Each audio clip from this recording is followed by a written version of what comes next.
Hey, I'm getting ready to read the next chapter of Trouble Going to Humphrey, and it is called Too Much Pain. And as far as the word pain, it is spelled P-A-Y-N-E, so it's not like I got hurt. So, but it sounds like maybe there might be a hint of both. I don't know. While I've been worrying about everybody's trouble, my classmates kept working on Humphreyville.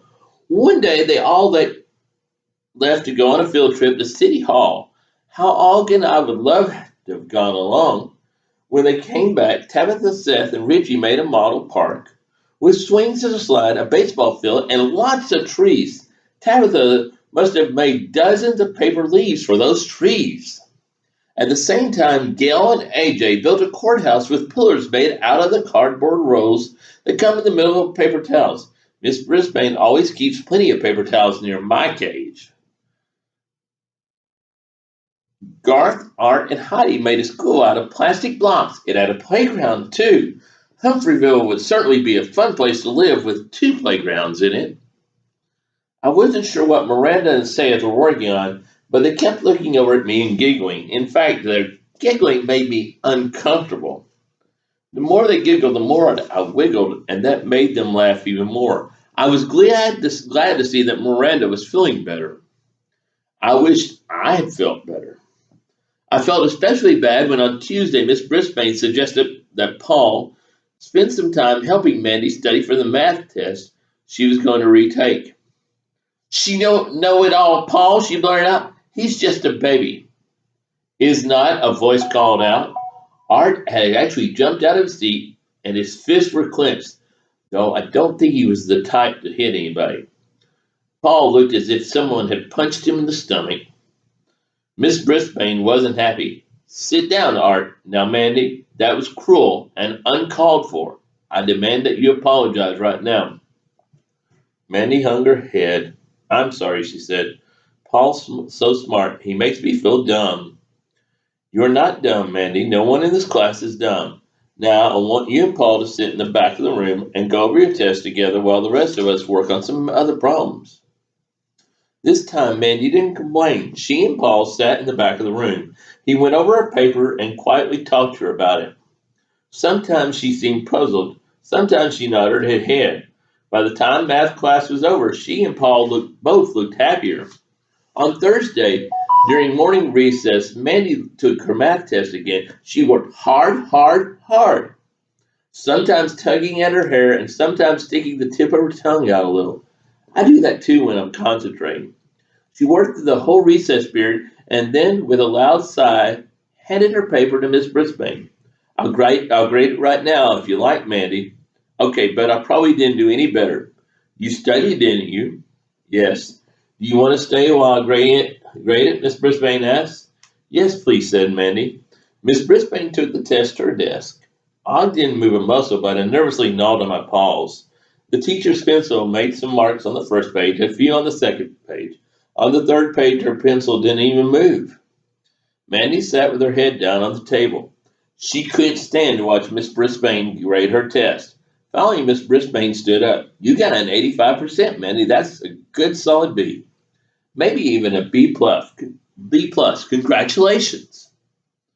Mandy had a smile on her face that I'd never seen before. An 85. Yes, you must have studied, and maybe Paul helped a little. He did, said Mandy. I'll thank him, and I have something else. She reached in her pocket and pulled out a somewhat crumpled piece of paper, the permission slip to bring Humphrey home. My dad finally signed it. Miss Brisbane walked over, took the paper, and examined it carefully. Well, this is a good day for you, Mandy. Your math grade went up, and you'll be taking Humphrey home this weekend. Now you have to promise me one thing. What's that? Asked Mandy. That you'll never say you're dumb again, and that you won't ever call people names. I promise, said Mandy. I felt so happy, I jumped on my wheel and spun like crazy. I heard a giant splash and knew that was Og taking a swim because he was glad, glad, glad too. For a while, I'd forgotten the trouble. I even chowed down on some Nutri-Nibbles and yogurt drops I'd been saving. Yum! That afternoon, Miss Brisbane called Miranda and Seth up to the front of the room. Why don't you two tell the class about the surprise you've been working on? Sayeth and Miranda smiled at each other. Miranda had something wrapped in a cloth while she set it on Miss Brisbane's desk. Most communities honor the person the town is named for by putting up a statue, said Sayeth in her clear, soft voice. So we made a statue of her founder, Humphrey. Miranda lifted the cloth and unveiled a statue of me. It looked exactly like me, except they had painted it shiny gold. All the students applauded, and Og let out a loud boing. Miranda and Seth placed the statue right in the middle of the park. I hope you like it, Humphrey, said Miranda. I liked it all right. Okay, I loved it, but I didn't like the feeling I was feeling inside. I think it's called guilt. It's an awful feeling, like when someone does something nice to you, but you do something rotten to her. I crawled into my sleeping hut. The guilt feeling came right along with me. When Mandy's father arrived at Route 26 to pick us up after school on Friday, he also had a small boy by the hand. The boy had big brown eyes like Mandy and a brown coat that was too big for him. Miss Brisbane shook hands with Mr. Payne and bent down to greet the boy. What's your name, Brian? He said. Brian, how old are you? Brian held up three fingers. Well, in a few, three. Well, in a few years, I hope I'll have you as a student in room 26. There'll be two more coming before him, Mr. Payne said in a gruff voice I didn't like. Miss Brisbane led Mr. Payne over to my cage. And this is Humphrey. I hope it doesn't eat a lot, he said, eyeing me suspiciously. Miss Brisbane handed him a couple of plastic bags of food. This will take care of him. Humphrey likes vegetable treats, too.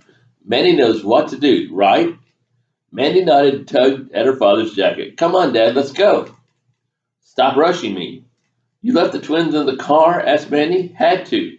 Well, they'll murder each other. Come on. Mandy took Brian's hand and Mr. Payne took my cage. He wasn't too gentle, so I flipped and flopped around. Og, wish me luck, I squeaked to my friend. I usually feel sorry for Og.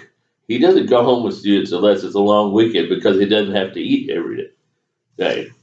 Today, I envied him. Murder in the car I was going to ride in? Boing, Og twang. I appreciated his concern. And that's where we'll stop for this chapter, beginning of chapter 9, part 1.